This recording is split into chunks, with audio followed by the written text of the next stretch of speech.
नमस्कार मित्रों, आज हम लोग उत्तम शोध की प्रणालियों का अध्ययन करेंगे। उत्तम शोध की प्रणालियां क्या हैं, उनका आज हम अध्ययन करेंगे।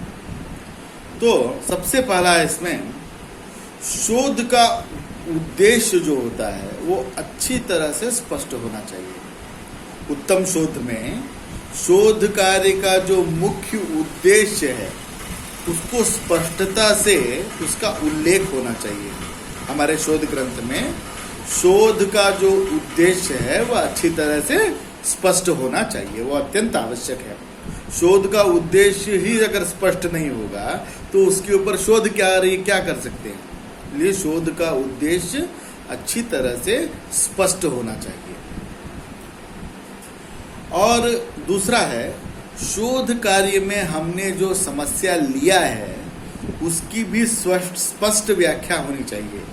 उसमें क्या समस्या है, समस्या का हमने समाधान देने का क्या प्रयास किया है, मैंने समस्या का उल्लेख अत्यंत स्पष्ट होना चाहिए।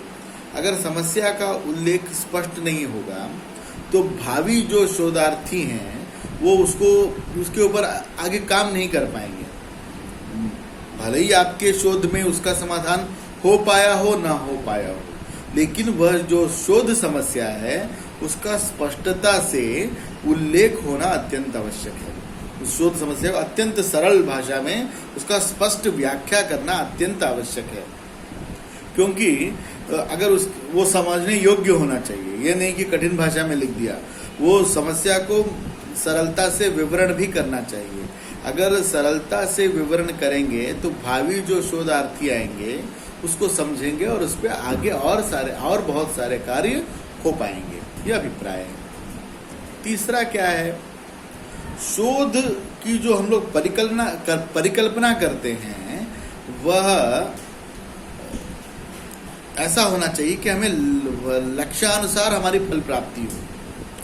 परिकल्पना हमें ऐसी करनी चाहिए कि लक्ष्यानुसार हमें फल की प्राप्ति हो। ये नहीं कि को शोध जो है अनियंत्रित हो गया है, अनियंत्रित होकर के उसका अल्टीमेट रिजल्ट क्या है हम नहीं समझ पा रहे हैं, ऐसा नहीं होना चाहिए। ये समस्या क्या है, वो समस्या का हम समाधान कहाँ तक कर पा रहे हैं और उस समस्या का समाधान हम कैसे करेंगे, हमारा लक्ष्य क्या है।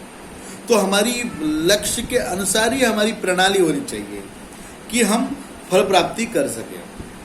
ठीक है, लक्ष्येतर प्रणाली होगा तो स्पष्ट नहीं हो जाएगा। इसलिए नियंत्रित करने के लिए, शोध को नियंत्रित करने के लिए ऐसा कहा गया है। और शोध प्रणाली में अगर कोई समस्या है, अगर शोध प्रणाली में कोई दोष हुआ है अगर, और उसका हमारे शोध कार्य पर प्रभाव भी है, तो उसको स्पष्ट कर देना चाहिए। हमने कुछ शोध प्रणाली की परिकल्पना की, हमने उसमें कुछ दोष हुआ, दोष हुआ तो उसका दुष्प्रभाव भी शोध कार्य पर पड़ेगा, उसको भी स्पष्ट करना चाहिए। ऐसा करने पर क्या होता है कि इस मार्ग से नहीं जाना, ये समझ में आता है हमें। और साथ ही साथ क्या होता है कि लक्ष्य स्पष्ट हो जाता है उससे।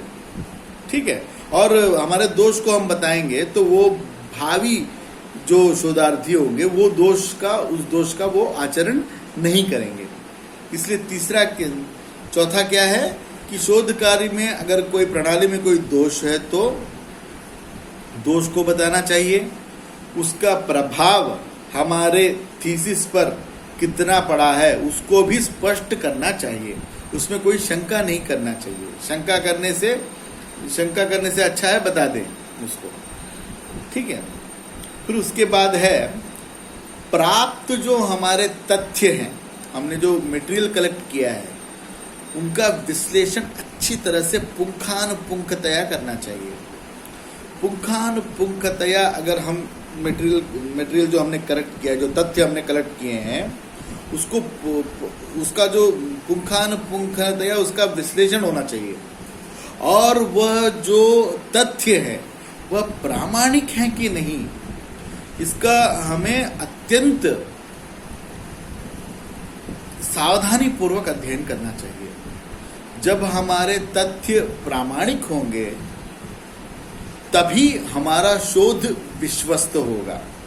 अतः जब हम शोध कार्य करेंगे तो इस विषय पर अत्यंत ध्यान देंगे कि हमारे जो तथ्य हैं वह प्रामाणिक हैं कि नहीं।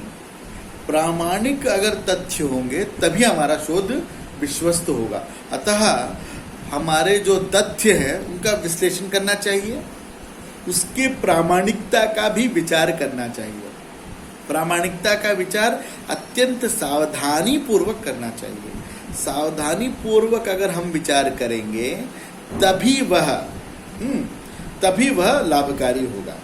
ठीक है, तभी वह प्रामाणिक होगा, लाभकारी होगा। उसके बाद क्या होगा, और शोध कार्य में अगर हमने कुछ लब्ध तथ्य हैं, लब्ध तथ्यों का हमें न्याय मार्ग में जाकर के उनका ग्रहण करना चाहिए। न्याय मार्ग का अनुसरण न करते हुए अपनी इच्छा अनुसार ग्रहण नहीं करना चाहिए। तथ्य उपलब्ध है, उनका कैसे उपयोग किया जाए उसका एक मार्ग है, उसको ग्रहण करने का एक मार्ग है। न्याय मार्ग से जाकर के ही उसको सिद्धांत स्थापित करना चाहिए। और तथ्य जो निष्ठ आधार न्यायगत होना चाहिए। तथ्यनिष्ठ जो आधार है वह न्यायगत होना चाहिए। मैंने कहने का अभिप्राय ये है कि जब हम शोध कार्य करते हैं तो तथ्य आते हैं, तथ्यों का ग्रहण हमें जिस प्रकार ग्रहण कर अर्थांतर नहीं करना चाहिए। हाँ, जैसा है वैसा ही ग्रहण करना चाहिए। जैसा ग्रहण करने से उचित है वैसा ही ग्रहण करना चाहिए। सक्रम पूर्वक ग्रहण करना चाहिए, व्युत्क्रम पूर्वक ग्रहण नहीं करना चाहिए। ठीक है, तभी वह आधार माना जाएगा। और गलत रीति से अगर उसका तथ्यों का ग्रहण किया जाएगा तो वो निराधार हो जाएंगे। ये बात हमें विशेष तौर पर ध्यान में रख करके करना है। हाँ, इसीलिए कहा गया है, मान लीजिए एक द्वार आधा खुला है, तो किसी ने कहा आधा खुला है, किसी ने कहा आधा बंद है। दोनों की बात सही है ना। है तो ये हमें ध्यान रखना चाहिए कि किस पे हम लोग निर्भर हैं, इस बात का हमें अत्यंत ध्यान रखना चाहिए। फिर उसके बाद कह रहे हैं शोध कार्य में जो व्यक्ति शोध कर रहा है उसको अत्यंत आत्मविश्वास होना अत्यंत आवश्यक है। अगर आत्मविश्वास नहीं होगा उसको तो वो कार्य नहीं कर पाएगा। कार्य अगर नहीं कर पाएगा तो उत्तम कार्य नहीं कर पाएगा। उत्तम कार्य नहीं कर पाएगा तो उसका शोध भी विश्वस्त नहीं होगा। उसका शोध कार्य भी क्या होगा, विश्वस्त नहीं होगा। अतः शोध कार्य में जो व्यक्ति शोध कर रहा है उसको गंभीर आत्मविश्वास होना चाहिए और जो उपरोक्त प्रणालियां हैं उनका अनुसरण करना चाहिए। जब प्रणाली का अनुसरण शोधार्थी करेगा तभी उसका शोध विश्वस्त माना जाएगा। अगर वह चंचल चित्त से शोध करेगा तो वो शोधकारी नहीं है। गंभीर आत्मविश्वास के साथ अध्ययन पूर्वक शोध प्रणाली के साथ अगर शोध कार्य करेगा तभी उसका फल माना जाएगा, नहीं तो उसका फल नहीं मान सकते हैं। उसका उत्तम शोध वह नहीं होगा। और अगर शोध अगर विश्वस्त होगा तो शोधार्थी भी जो है लब्ध प्रतिष्ठ होगा, उसका भी जो है ख्याति बढ़ेगा। इसलिए ये सब जो है उत्तम शोध की प्रणालियों के अंतर्गत आते हैं। तो इसमें एक बार हम लोग फिर से विचार कर लेते हैं क्रम से। उत्तम शोध की कौन सी प्रणालियां हैं? शोध का जो है उद्देश्य अच्छी तरह से स्पष्ट होना चाहिए। शोध की समस्या भी सरल भाषा में, अत्यंत सरल भाषा में स्पष्ट होना चाहिए कि सभी लोग उसको समझ सकें। शोध की समस्या क्या है, इसने क्या किया है, उद्देश्य भी स्पष्ट होना चाहिए, समस्या भी स्पष्ट होना चाहिए और हमारे लक्ष्यानुसार परिकल्पना करनी चाहिए। शोध की प्रणाली लक्ष्यानुसार होनी चाहिए। हाँ, अगर नहीं तो इससे नहीं तो क्या हो जाएगा। अब अवयव से पंचावयव भी आते हैं, अवयव से परमाणु भी आते हैं। अगर हम पंचावयव तो हम पृथक करेंगे ना, पंचावयव को पृथक करेंगे, परमाणु को पृथक करेंगे, तभी हमारा कार्य हो पाएगा। हम अगर परमाणु पे करना चाहते हैं तो स्पष्ट करेंगे उसको, ये बहुत आवश्यक है। तो लक्ष्यानुसार फल की प्राप्ति, ऐसी परिकल्पना होनी चाहिए कि लक्ष्यानुसार फल की प्राप्ति हो।